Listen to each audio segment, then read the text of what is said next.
Hi guys. Before we proceed to this video, we've got something very important to share with you. Neoliberalism, Inequality and Authoritarianism by Professor John V. Kofis is available for purchase. You can order it directly from the publisher Little French eBooks or through Amazon.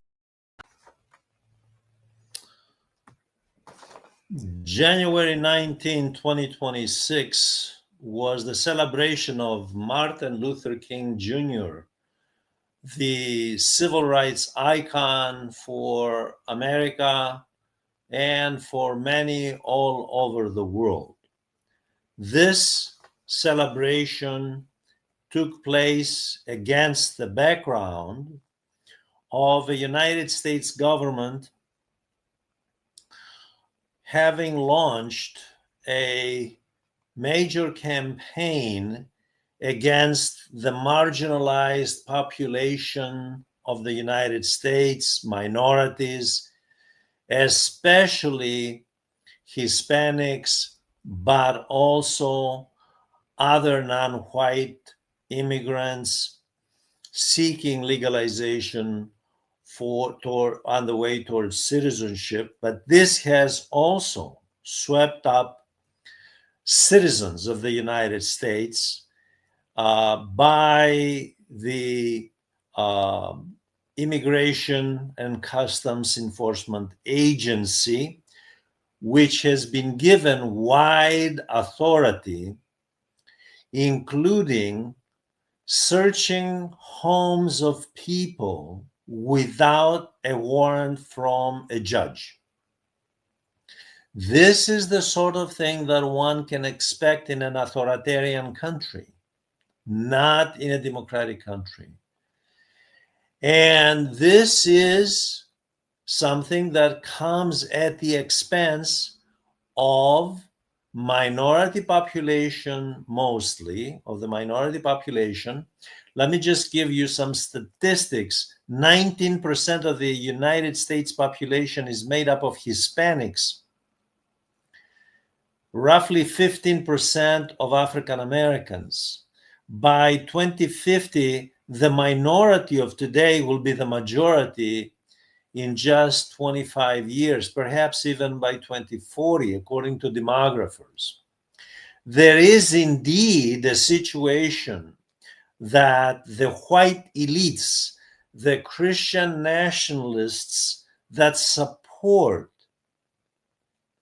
the marginalization of the minorities, that support indirectly the institutional sidelining of minorities as a distraction, Hispanics as well as non-white people, as a distraction from the structural problems that face America that cannot possibly be solved by simply targeting Hispanics and non-white people and unleashing a force of federalized police officers on a population, many, by the way, many whites who seek social justice, who believe in social justice, who believe in American democracy, fighting for the rights of pluralism, realizing that the attack on minorities, the attack on immigrants, the attack on non-whites is an attack on democracy. It's an attack on the open society of America that once was. 61 years ago, Martin Luther King Jr. helped bring about the Civil Rights Act of 1964 and the Voting Rights Act in 1965, of course, which helped to lessen the institutionalized discrimination against minorities. Today, we're in a world in the United States, in a society where the minorities are under attack. The working class is under attack. And within the working class, as well as the lower middle class, minorities are targeted. And they're targeted as though they are the root cause of America's systemic problems. As though if you just repress them, if you just get rid of the undocumented migrants, if you just harass non-whites and all non-whites who come into the United States seeking legitimacy in order to make a better life for themselves, they're not there to do harm, they're there to work. Notwithstanding a segment within that population, let's be realistic, that may be prone, that may be predisposed to crime, by the way. That's realistic. Human beings are what they are. But this does not mean that immigrant, non-white equals criminal. That is absurd, and it is insanity. And to use that as a pretext to end social justice in society, to dilute democracy, and to bolster what is already hybrid authoritarianism, has created chaotic conditions throughout major cities. It is not just Minneapolis. It is not just Chicago, New York, Washington, D.C., Los Angeles. It is Portland, Oregon. It's not just those cities. It's the entire country on the verge of a cold civil war. And this is with a specific target, the marginalized minority, which in 20, 25 years, perhaps 30, will become the majority. In other words, a situation like existed in South Africa, pre-apartheid, pre-Nelson Mandela South Africa, when there were apartheid conditions.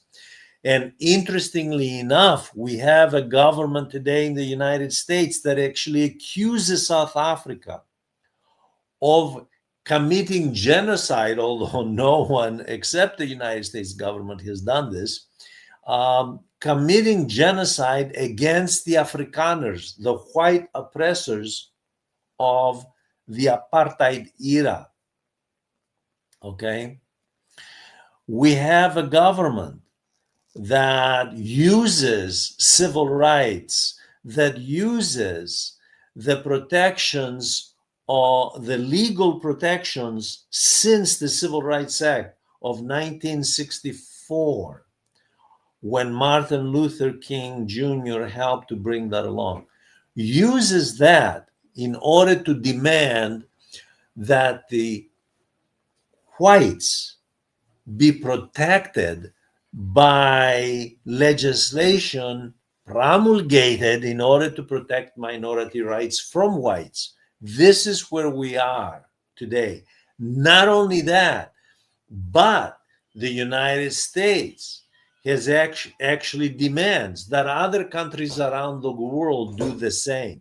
Furthermore, the United States has ended processing visas for some 75 countries. There are only 195 in the world. Most of those 75 are African. It has ended much of aid, in some cases like Somalia and East Africa, all aid. So there is a pattern here. The pattern is target non-white populations. The question is why? Why has the United States evolved from the 1960s era of the counterculture, anti-Vietnam War culture, the peace culture, to the civil rights culture, which a number, Martin Luther King being the iconic figure, but a number of people, many thousands of people fought for, by the way, to bring about a more just society, a socially just society, a society that looks to peace and social justice, not war and oligarchy, as Senator Bernie Sanders, among many others, point out, ruling among the population that is increasingly divided by political parties, much more by the GOP, the Republican, which of course follows a populist far right wing ideological position, than the Democrats who follow identity politics. Not that identity politics has been the solution. On the contrary, that too has contributed, by the way, to division. Instead of pursuing social justice, they pursue identity politics as a substitute for social justice. So that too has contributed.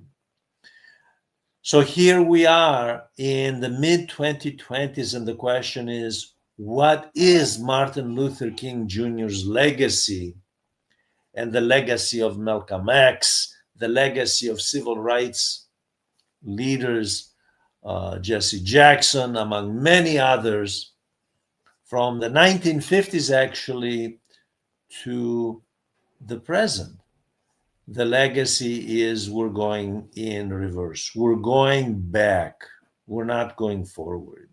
Society is going back. And the reason is not just the minority population, it's all of society reverting back to the 19th century, to 19th century conditions. So the minority community, which in a 20, 25 years, 30 probably, will become the majority, is caught up in a society reverting to 19th century conditions, what President Donald Trump called the Gilded Age, which was an age of plutocrats, wealthy people behind local, state, and federal government, behind the courts, and society was for them, not for the rest of the population. Anti-labor, anti-women, anti-minority, anti-immigrant society.